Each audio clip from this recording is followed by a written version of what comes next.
Hello! Tonight we're going to read Mousetronaut Goes to Mars.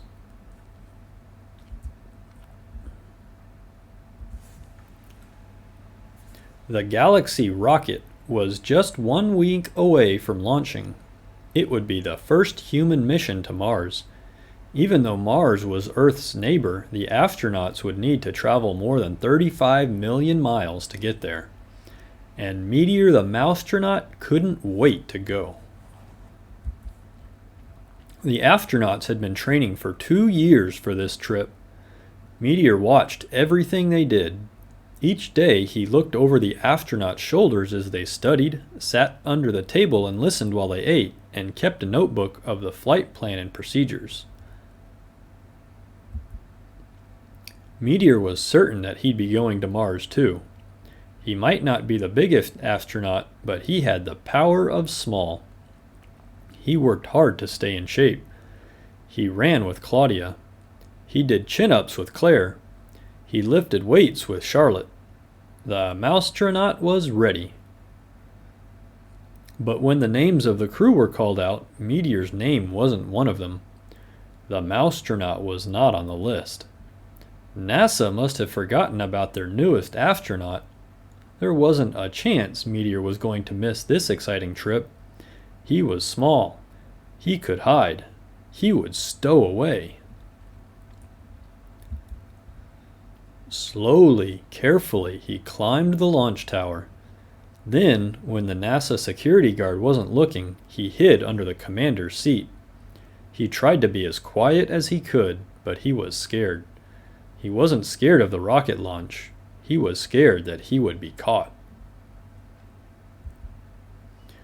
10, 9, 8, 7, 6, 5, 4, 3, 2, 1.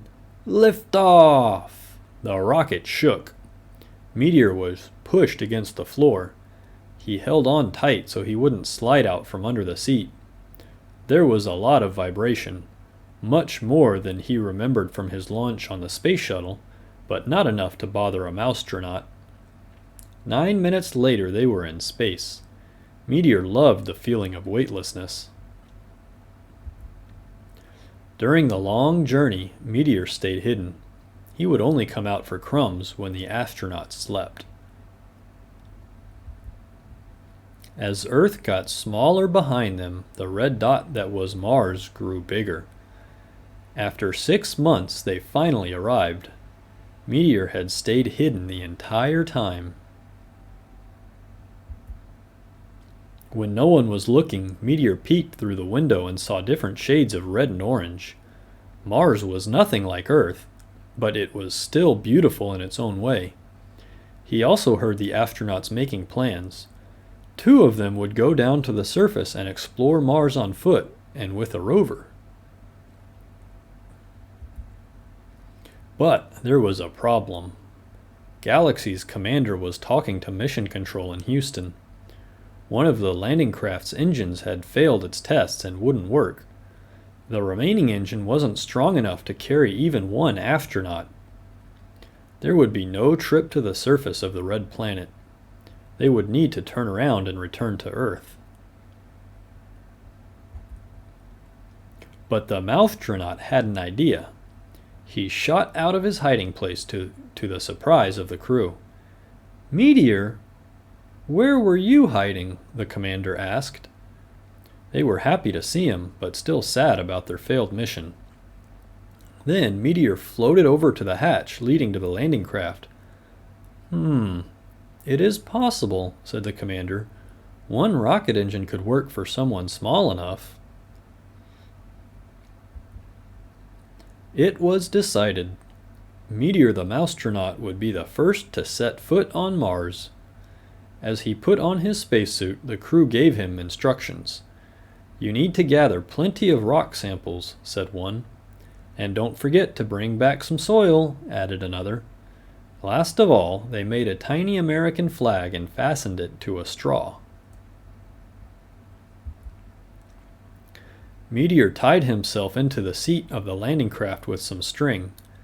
It launched from the Galaxy spacecraft and made its way to the surface of Mars. The Martian landscape was unlike anything Meteor had seen before. There were no plants. There was no water that he could see. But most important, there were no cats.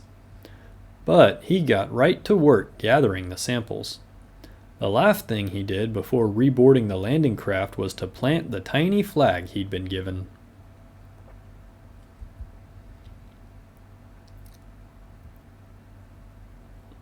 "Meteor, you saved the day," the crew cheered him as he returned to the ship.